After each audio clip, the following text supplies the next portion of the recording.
Bien, para continuar vamos a ver la implementación de actualizar usuario. Actualizar usuario, hay que recordar que es lo que se ejecutará cuando tratemos de hacer un put seguido de una ID en la URL.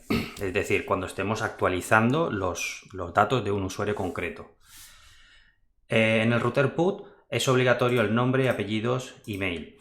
¿Vale? Estos campos tienen que venir.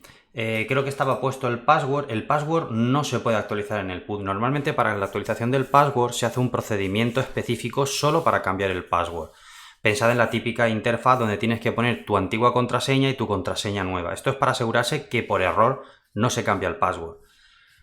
Ahora os cuento, por ejemplo, dentro de la API donde puede estar un poco las pegas y el fallo de seguridad. Además, también se valida que nos esté llegando un ID que sea de tipo MongoID.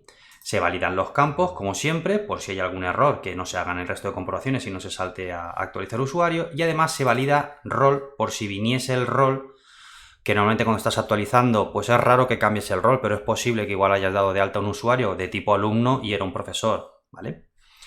Bien, ¿qué vamos a hacer en el controlador? Ya está implementado para ir más rápido, pero os cuento los detalles. La idea es, recibimos la request y la response. La hemos tipado de tipo response para poder trabajar con ella. ¿Qué hacemos con la request? La vamos a desestructurar en tres elementos. El password por un lado, el email y el object. En object vamos a dejar el resto del body. ¿Por qué sacamos password? Porque de esta forma, aquí dentro nunca va a estar el password.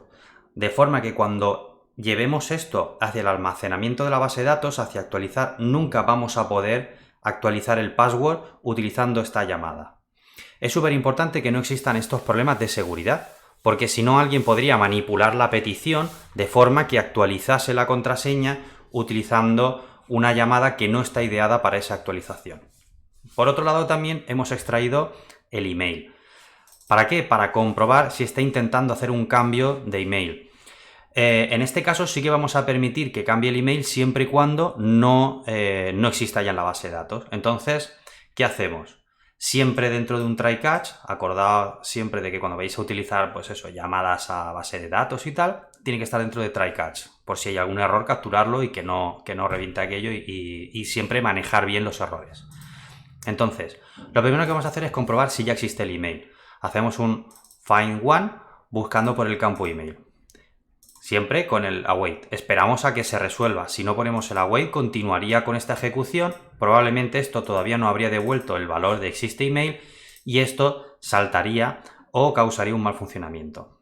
Siempre que se hace un acceso a la base de datos, se hace un await. Por eso hemos puesto aquí arriba sync. Bueno, ¿qué hace? Si hemos encontrado un elemento dentro de la base de datos que tiene este email, solamente debería de existir uno y ese uno debería de tener el mismo ID que nos ha llegado por los parámetros porque es mi email, ¿vale? Si existe alguien que tenga ese email, tengo que ser yo. Porque si existe y el ID de ese usuario no es el mío, significa que es el de otro usuario. Lo que querría decir que estoy tratando de actualizar mi email poniendo el email de otra persona. Entonces, lo que haríamos sería hacer un return indicando que el email ya existe. Esto no es necesario. Esto era para una comprobación anterior. La idea es, pues, que si el ID del registro que hay en base de datos es distinto al ID que yo he enviado, no puedo actualizar. Devolvemos un error y ya está. En caso de que este filtro haya pasado, bueno, lo que vamos a hacer es poner en el object, al object le vamos a añadir el email. Recordad que al hacerlo la desestructuración aquí arriba de esta manera, el email deja de formar parte del object. Pues ahora se lo volvemos a poner. ¿Por qué? Porque si es el mismo no pasa nada y si por lo que sea lo estoy cambiando se va a actualizar. Y ya me he asegurado de que ese al que quiero cambiar no está ya en la base de datos. Por último es llamar al objeto, al método find by ID and update.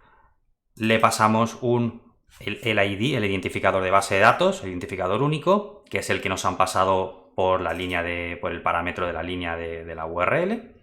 Le pasamos el objeto que queremos actualizar, en este caso va a ser todo el objeto añadiéndole el campo email. Recordad que hemos quitado el password, es decir, a lo que nos llega le hemos quitado por si acaso estaba el password, por si estaban haciendo un intento. Y por último le vamos a pasar el parámetro new a true. ¿Esto qué hace? Esto hace que en usuario nos devuelve el usuario actualizado, el nuevo usuario, tal y conforme ha quedado en base de datos. Pensad que puede haber alguna transformación que ocurra en base de datos. De todas formas, es simplemente pues eso, para recibir esa actualización y comprobar que de verdad se ha dado esa actualización. Si nos vamos a Postman, vamos a actualizar los datos, tenemos aquí usuarios, este usuario, el primero que tenemos, recogemos la ID y vamos a hacer el put con esa ID. Son los mismos datos ahora mismo, si ejecutamos no hay problema. Si trato, por ejemplo, de cambiar el email a un email que ya existe en la base de datos, ¿vale? Email jgobernador ya existe. Si trato de hacer ese cambio, me debe responder el email ya existe. Si, por el contrario, pongo esto, me deja. Y ahora, si por casualidad alguien hubiese manipulado esta API y hubiese tratado de sobreescribir esta llamada y tratar de sobreescribir la password, ¿vale? Ponemos, por ejemplo, un 234, hacemos un send. Si os dais cuenta, esa password no ha llegado a la base de datos y no se nos ha devuelto. Bueno, también es verdad que aquí tenemos la llamada a la modificación que tenemos a toJSON. Pero si nos vamos a la base de datos y recuperamos, veis que mira, aquí tampoco. Perdonad, vamos a verlo directamente en base de datos. Claro, si no lo vemos en base de datos no se puede ver. Aquí vemos en base de datos que el password no se ha sobrescrito. Claro, pensad que ya hemos sobrescrito el método toJSON en el vídeo anterior precisamente para evitar que bajo ningún concepto la API pueda devolver la contraseña. Pero si miramos en la base de datos, vemos como esa contraseña nunca va a ser sobrescrita en base de datos.